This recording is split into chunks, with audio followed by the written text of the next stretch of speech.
Hello everyone, Paulo P13 here, and today we have a special guest. Today we have Broc with us, and we're going to discuss what we would do if we were in charge of FoxNext to make the game better. So, hello Broc. Paul, how's it going? It's going good. So you had an idea for this video. This is your idea. You suggested it. So what was your plan? Well, so I like the game a lot. I love it. We all love it. That's why we play it. We love it with all of its flaws, all of its pros and cons.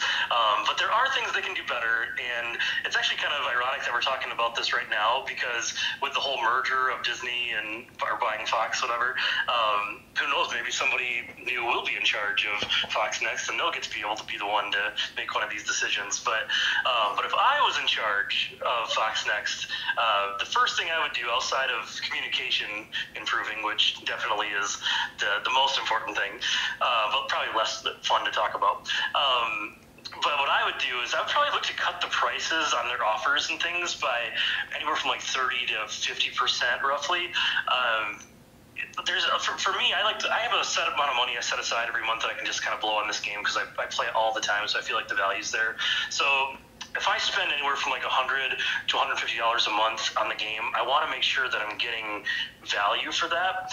And for the most part, for most of the time I do, but there are certain deals that they put out there, quote unquote deals and offers and things that if they would reduce the prices on, I would definitely be willing to give them more money because I look at something like currently one of the offers they have out there right now is for Jessica Jones. You get 45 shards, you get a few purple gear mats, and it's $20. And I'm like, the value, even though my Jessica Jones, I don't even think I think I have maybe 5 stars, 4 or 5 stars. The value, the $20 value for that is not there. And if it was $10, I might say, yeah, I'll give you, $10 here or there to get her up to maybe 6 stars or something like that. But for $20, I'm not going to buy it. So I got to imagine there's other people out there like me that are in that same situation that they say, oh, I'd really like to upgrade my Jessica Jones or my, Thor or whoever wants to be. But the price is just too expensive. And to me, I think you could actually end up making more money in the long run if you discounted your prices. Because especially also when you look at when they do their flash sales, I'm all over the flash sales. When they do those one day every few months where they have all sorts of great deals. And just recently they had the anniversary deals, a couple of them that came out, and I bought those right away. Those are fantastic because I feel like the value is there. But I feel like the majority of the time, it's just not the case. Right. So you said 30 to 50%. Here's a question. If they were to reduce the prices 30%, so let's say, I don't know, for instance, the Carnage offer, which was $50, 30% reduction of that would be, oh gosh, why am I putting myself on the spot with math again? But let's see, $50 times 2 would be $100, so 30% off would be 70, so there we go, 35. So instead of $50, it would be a $35 Carnage offer. If you had no limit for the $50 offer, how many times would you buy Carnage's offer? Oh, man, I mean, if I was in my current situation right now, yeah, I would buy. I bought Carnage's offer at $50, but I didn't feel good about it. So you bought the $50 Carnage offer once? I might have bought it twice. I might have bought that one twice because I knew he was going to be really good. So you were willing to pay $100 for, what was it, 100? Well, I guess 200 shards of Carnage potentially. That would make sense. Yeah, there were all those orbs, so it was kind of like random. Yeah, how much you got. Which, of course, I didn't get any of the good ones. Theoretically, up to 200-ish shards, you were willing to spend $100. Wow, that's 2 shards $1. That sounds a little worse now than when you say it out loud.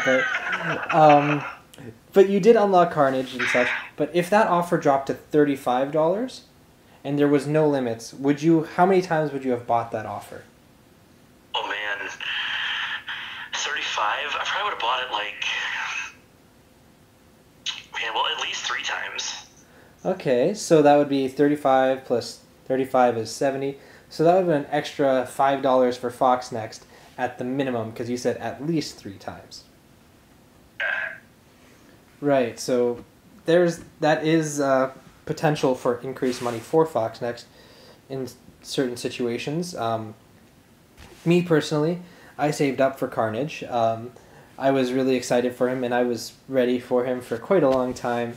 And when that offer came, I bought it the one time and was super happy just to have Carnage.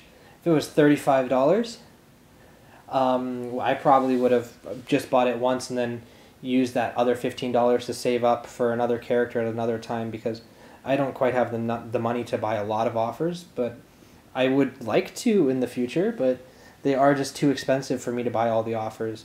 But for the channel, I have been trying to increase it a bit more when I have the money, in order to get content out a little quicker and get some opinions and thoughts from actually using the characters. But I do see a 30% reduction, a 50% reduction.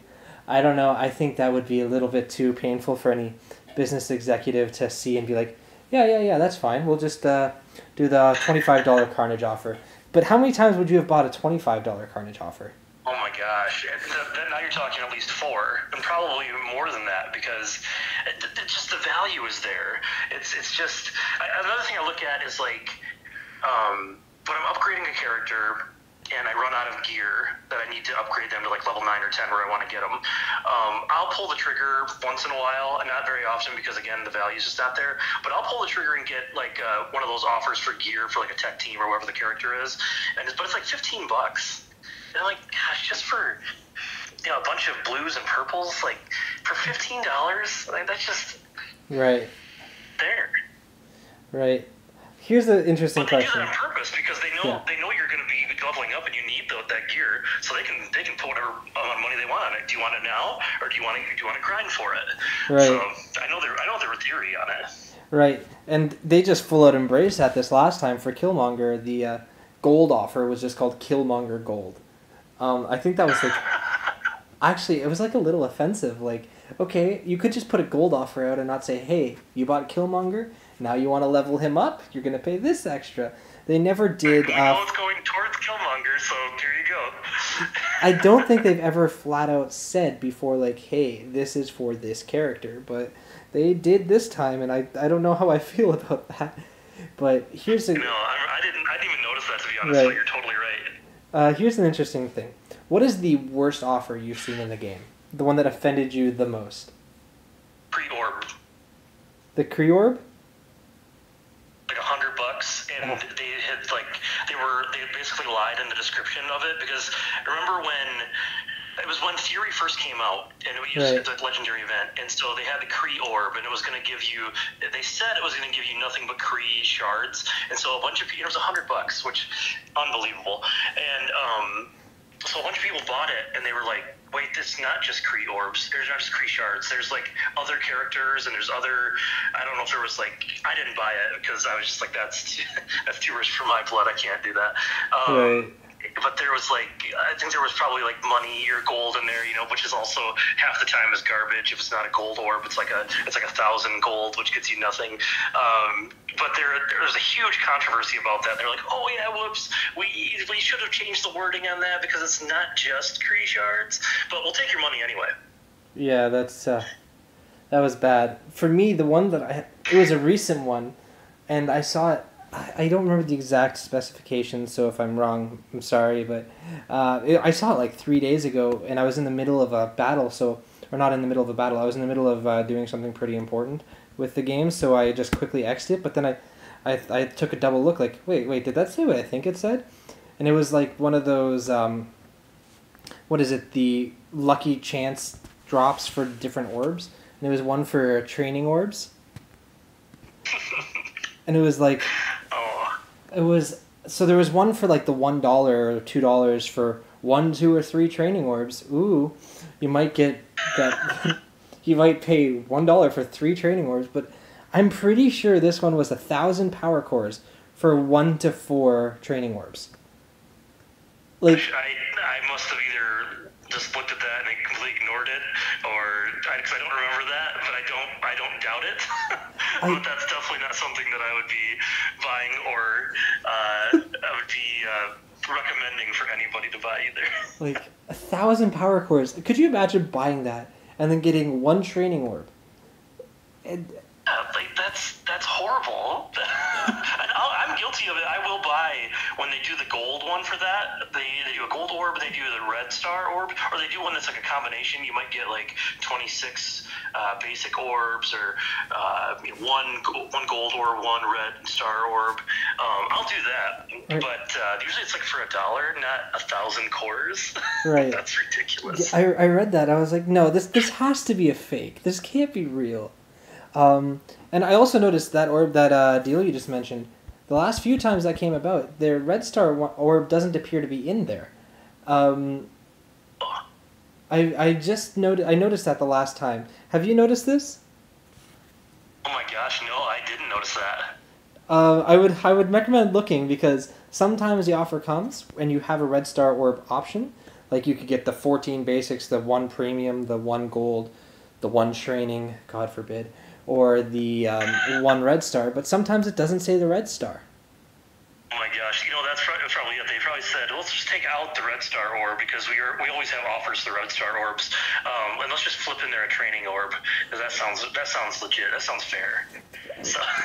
Is it just me? Are they like really pushing training orbs right now? Like I've seen so many things with training orbs lately. Like even the Widowmaker calendar, it's like you get 2 training orbs too. Oh, you get a mega orb or 2, but you get 2 training orbs. I'm with you. I don't understand where this fascination all of a sudden with training orbs is coming from, because if there was a system in place where I could take some of the tens of thousands, almost 100,000 green training shards that I have and convert them into anything else, I would be all over that, because I have more than I know what to do with. Right. I just checked earlier. I had a character at level 30. If you were to use only the green training modules, and you level that character from 30 to 70, that only takes about 11,000 green training modules. Gosh. So basically I have enough, right now, I have enough training shards to probably last me a year. And how much gold do you have? Now, I've been hoarding gold because of Fury coming out yesterday, which I got, and Captain Marvel, I'm going to unlock her probably by the end of the weekend. So I've been hoarding gold right now, and I'm also trying to be smart about spending it because of the milestones. So last night when I leveled Fury up till 60 or 65, I completed that entire milestone for spending gold, and I have more work I want to do, but I'm waiting until it restarts so I can get more Captain Marvel shards. But right now I'm sitting at 3.6 million.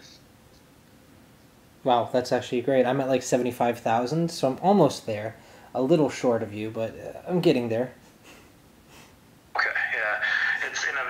There's so many things that I need to spend that money on, so I'm trying to just hold on to as much as I can, and I'll probably by next week it'll all be gone, because I can level up Captain Marvel and all my shield minions and all that good stuff. So yeah, just don't follow in my lead. Don't waste it all on a mercenary riot guard. That is my advice. You should be fine. That was a very sad moment in my life. But I'll tell you this though. When I first started playing the game, and my initial goal right off the gate was like, all right, I need to unlock as many characters as I can, which I would not recommend really to anybody, because just focus on a team, especially right now with like defenders being so easy to get and then into level also. But I was like, all right, I need to unlock as many as I can, because it's so much fun to unlock new characters. Well, I ended up buying a bunch of offers for things like Ravager Stitcher and Ravager Boomer and stuff like that. They were like the $10 ones for 40 shards or whatever for a minion, but I don't use them at all. But being so naive and early in the game, I was just like, yeah, cool, I got a new character, how awesome. Well, I would definitely not recommend buying the offers for the minions. I mean, if you want to, go ahead. But I would suggest unlocking as many characters as possible and building everyone up as much as you can, except Scientist Supreme. You can ignore her. She's not worth it. No way. Like, honestly, if I could relock a character, I'd relock her so I don't accidentally use her and mess something up. But, no, I still recommend building as wide... Sorry, what was that? I would still recommend... Scientist Supreme is somebody I don't use her ever. I think she's terrible. But I seem to have the most luck with her. So for instance, I have her, she's at level 22. I don't even know why I put her that high. I have 5 red stars on her. your tier 4. So, but I put 5 red stars. Why couldn't that have been Rocket? I need that 5th red star on Rocket. That would really help me. My Rocket's way too weak, and I need the more red stars. And what is it, 51,000 is your Rocket, I think? I think it's up to 53,000 because I put some extra gear on him. But yeah, somewhere around there. Oh my gosh. I only have 4 red stars though, so it's room to grow. That's true, something to shoot for. But yeah, the game definitely right now to me is building for using as many teams as possible, because even if you build up one team, like a really good team, it's not going to always be the best team in the game, and you're going to get content that you can't clear with just that one team. And Alliance War, you need to be putting a lot of teams out there to make any dent. Sure, and I should clarify that because when I said if I was starting the game off, I would just invest in like one team. That's just to basically have a main team to work off of. Yeah. But yeah, you do need to unlock as many characters as you can, build them up, be diverse, because you're right. There's really no, even as there are some great teams out there, there's no one team that's good at everything and dominates everything. There are some teams that are really good, like Fury Shield team and Brotherhood, but they're not. The Brotherhood isn't that great in raids. They're good in specific spots, but they're not like you're not gonna dominate through just having a Brotherhood team. Right. Even Fury Shield, the supposed kings of the raids, I find this new Cosmic team a little better, and rumor has it that the Wakandans are going to surpass them as the new top raid team to use. So the game is always changing, and you never know what you're going to need. Like, who knew that you needed 5 stars on Green Goblin in order to unlock a Wakandan character so that you could have the best raid team in the game? If you said that 2 months ago, I would have said you're crazy, but it's where we are. Yeah, Green Goblin is. I'm building towards that also. I'm just trying to get all my guys ready for that eventual Shuri legendary raid, or not raid, the event. But Green Goblin is one that I don't use Green Goblin a lot. I don't really care for his kit. What are your thoughts on him? Green Goblin is a character right now that he doesn't seem to make sense, and he's like. I need to think of a way to really word this right, but if you put him on a team, like, he's that unsung hero, really, if you put him on a full Spider-Verse team. You never realize what he's doing, but he's doing a lot of stuff. Like, every single time, if you put him on a full Spider-Verse team, you have someone taunting and you're stuck on him, well, odds are, eventually, that taunt's going to be gone just by Green Goblin dispelling when it's someone else's turn. So let's say Carnage takes his turn, Green Goblin dispels a taunt before Carnage takes his turn. Now Carnage can hit whoever he wants. So he's not necessarily pulling a lot of weight, but he seems to really be letting a lot of other people do what they're good at, and doing a few things here and there to help. But he does feel weird on the team and feels underwhelming. You put him on his own, he's definitely a little underwhelming because there's not a lot to his kit. The defense down that he puts on the highest resistance character is pretty nice. But I would wager that come July 5th, we will all have a very different opinion on Green Goblin. And that's because Spider-Man Far From Home is coming out, and those new Spider-Man characters are probably Spider-Verse, and I think they're going to be quite good. And I think that's really going to maybe fit with him a little more and really make him a more useful character. I think you're right. I think that with the Spider-Man Far From Home movie coming out, and they'll probably end up putting in Mysterio and then one other one. But yeah, hopefully that I guess I need to use Green Goblin a little bit more. I have him leveled, but I don't have him leveled a lot. I mean, there's so many other better characters that I'm putting so much more time and effort into right now that I haven't fully explored him. But yeah, I guess he could have his due on a good Spider-Verse team, I guess. Yeah, see, he doesn't feel great to use, but he's doing more than you really realize. And I will say his ultimate, the finisher animation on his ultimate is beautiful.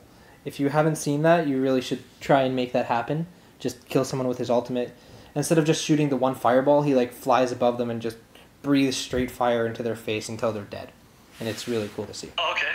I would. I'll just slow that down and give that a shot. I always play the game. I don't know how you do this, but I always play the game at 3 times the speed and just kind of like fly through it. Usually because I have a few minutes between things I'm doing at work, and I can run through a couple notes real quick, and then I'm just trying to get through as fast as I can. So I really don't appreciate the time and effort that goes into a lot of those animations, unfortunately. But I mean, it's cool that they're there because I see them on other people's videos, and I'm like, oh, it looks nice. It's pretty. Yeah, for me, on my own, I normally play at ×3. When I record the videos, it's at ×2, so people can see some numbers a little better. And when I'm testing things and experimenting and trying new characters, I usually put it on ×1, just to see how certain things fit, what passives proc, and stuff like that. That's just so I can get as much information as possible and see the animations, which is where I discovered the stuff about Killmonger, but let's not get into the Killmonger animation discussion. Yeah, you have a whole other video for that. Yeah, I have a whole other video. Go check that out. You can go check Killmonger's animations, and you'll enjoy that. But so I see what you did there. Yeah, hopefully the other people did too, and that'll inspire them. But so your plan is generally, if you were in charge of FoxNext, lower the prices. That way, more people buy more things, and they're just more excited about what they're getting, so they don't feel bad about spending money. Basically.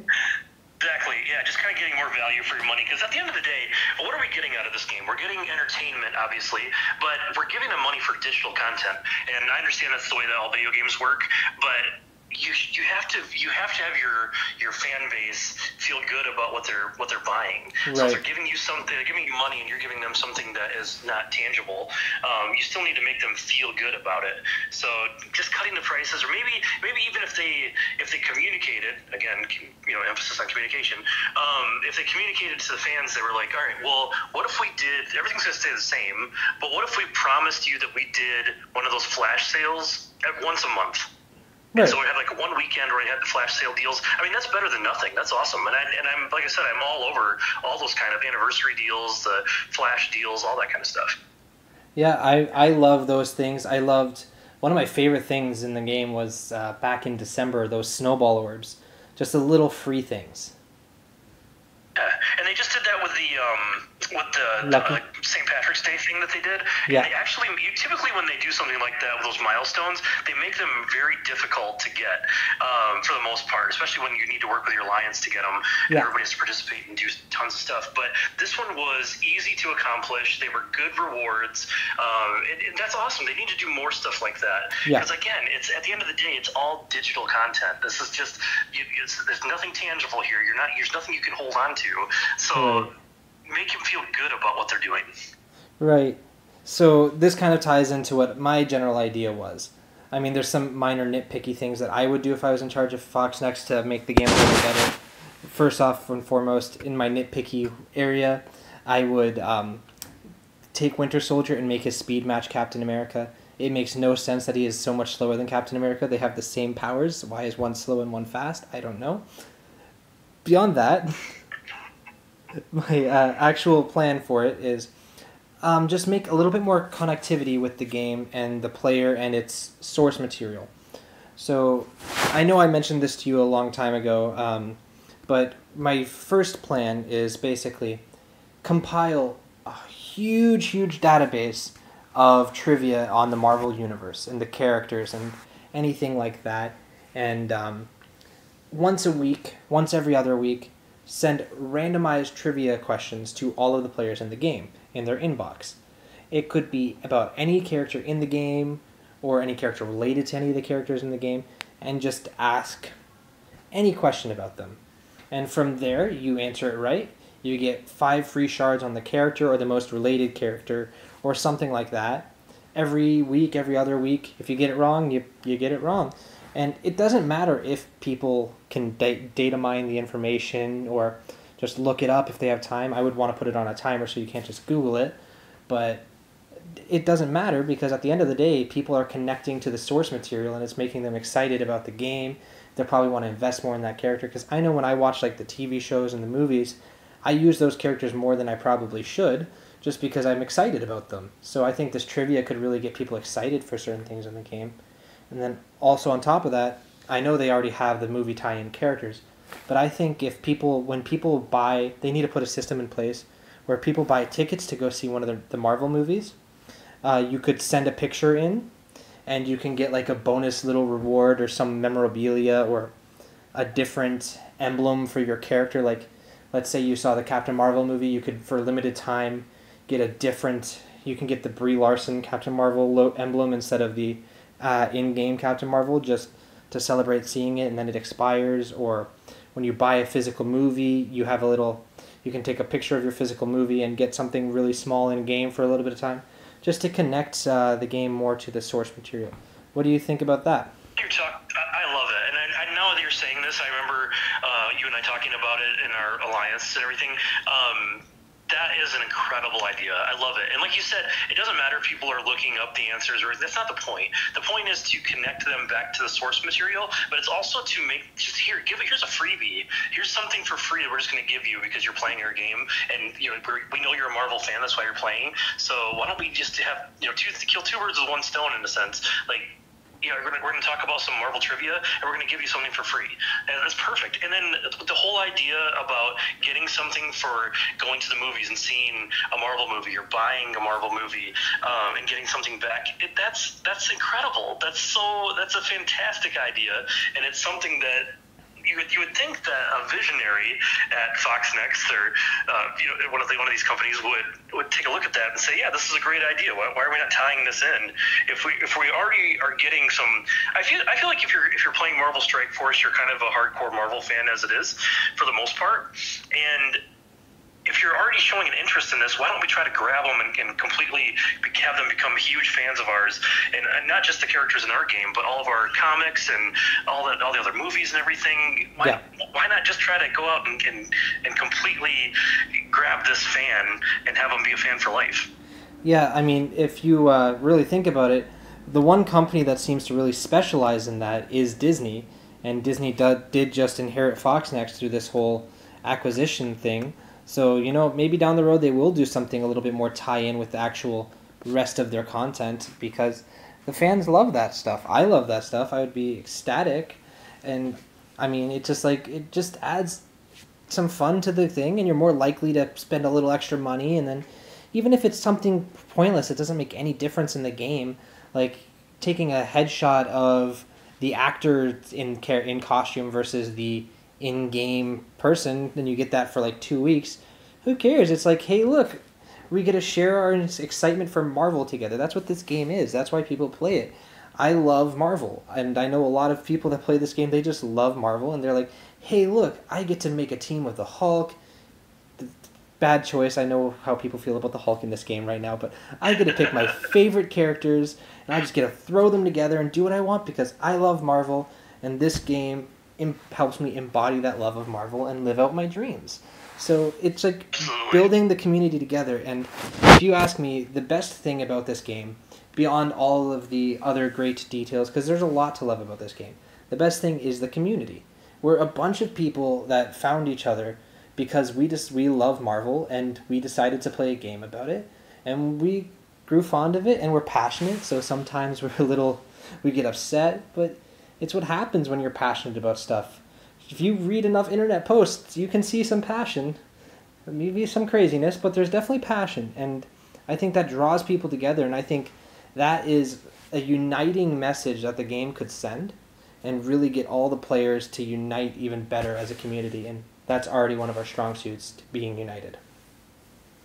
I love it. I think it's a fantastic idea. I really, really hope something like that actually does get put in place, because I see nothing but good things coming from it. And this is a great game. It's a great game that should be celebrated. I totally know that it has its rough spots. I'm going to acknowledge that too. But at the end of the day, it is a really fun game, and I hope they do more things like that to kind of keep everybody connected, keep everybody positive, and just make it an overall better experience.